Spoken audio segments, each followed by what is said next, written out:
Welcome to the Great Mechanical Pencils YouTube channel. Today, we are looking at the Tombow SH-500 LG drafting pencil. The LG is a favorite of mine and is a perfect example of a classic drafting pencil. The LG drafting pencil was released in 1985. Here's a look from the Tombow Flight to 100 site. Tombow posted this in 2013 to celebrate their 100th year.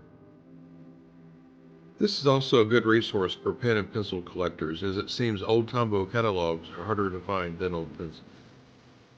While we are on that subject, I really only have two data points for this pencil: the initial release from 1985 and this image from a 1988 catalog.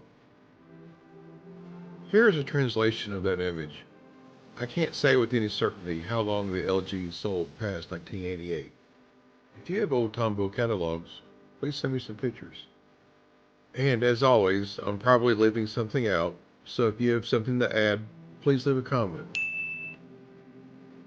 Here's some promotional material that Tombow released on the LG. My copy's pretty bad and I can't make out much more than that they're focusing on a low center of gravity and high-tech styling. The 500 yen price is listed in 1985 and again in the 1988 catalog.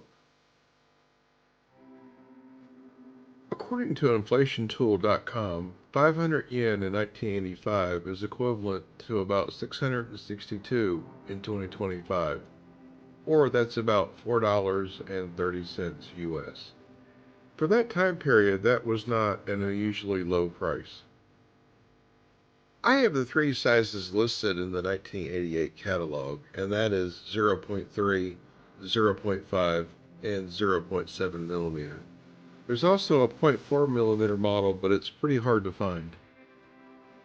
The text on the pencil body and the end piece on the eraser cap match the ISO 3098 color code, with yellow in 0.3, brown as 0.5, blue as 0.7. This classic drafting pencil had a unique design. The combination of plastic body with the metal grip gives the pencil a low center of gravity. Many fans of this pencil comment on the comfort of this grip, so let's have a closer look.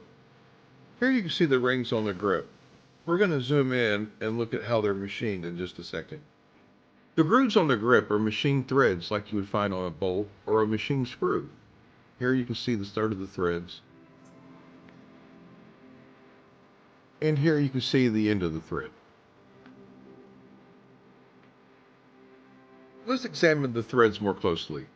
The precision machining has created a grip that is both comfortable and non-slip. Here is a comparison to another pencil in my collection that has a similar grip. As you can see, there are around twice as many grooves on the Tombow LG as there are on the Faber-Castell TK Fine 9705. Here's one of the packaging options for the Tombow SH-500 LG. This box contained 10 0.7 millimeter pencils.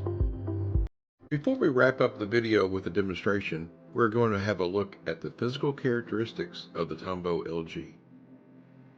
The LG weighs in at 11.7 grams, and the plastic body contributes to this light weight.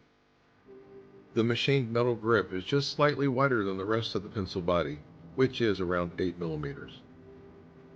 Lastly, the balance point is just about mid-center, closer to the tip end. In this part of the video, I try to measure the precision of the pencil.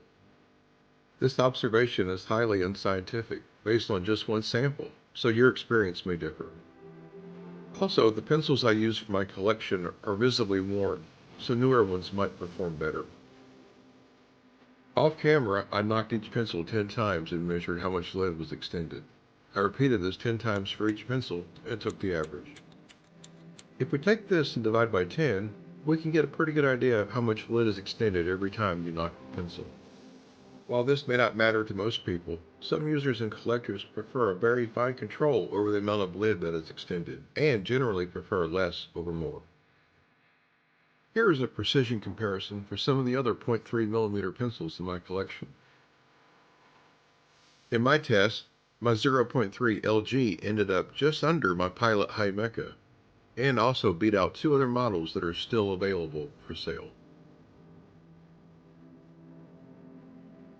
Here are the precision comparison results for my 0.5mm LG compared to other pencils in my collection. The 0.5 LG is right about in the middle of these pencils. This is a good time to mention that if you're measuring pencils from your collection, be sure to compare them to pencils that have the same lid size. Lastly, here is comparisons for some 7mm pencils. The Pilot H-567 took the lead, but as you can see, they are almost all similar in precision. And now here's the last part of our video. It's demonstration time. One key component of a drafting pencil is a lead hardness indicator. To adjust the indicator on the LG, you simply turn the pocket clip. This is the same style as used on the Staedtler 770 and many other pencils. It has selections from 4H to 2B. We've already discussed the machine threads on this script and the plastic body giving this pencil a low center of gravity. But now let's take it apart.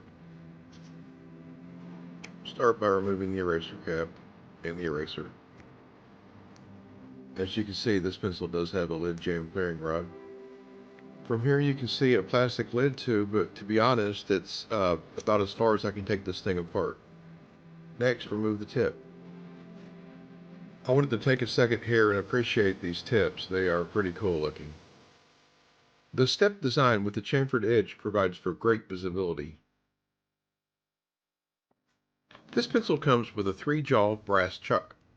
The lid tube and internal mechanisms appear to be glued in place. If you have found a way to break these free and break them down even further, please leave a comment. While we were putting things back together, I wanted to thank you for watching until the end. I also wanted to say that although this is around a 40-year-old pencil, there are still really good models available out there at a decent price. Mine are pretty beat up, but if you're a patient, you can find decent specimens, but the prices do go up with condition. And that's the end of our video. I hope to have another one released very soon. And as we close, I wanted to thank the members of the Knocology Mechanical Pencil Forum and some of the members on the Mechanical Pencil subreddit for their help with this video. Thanks for watching.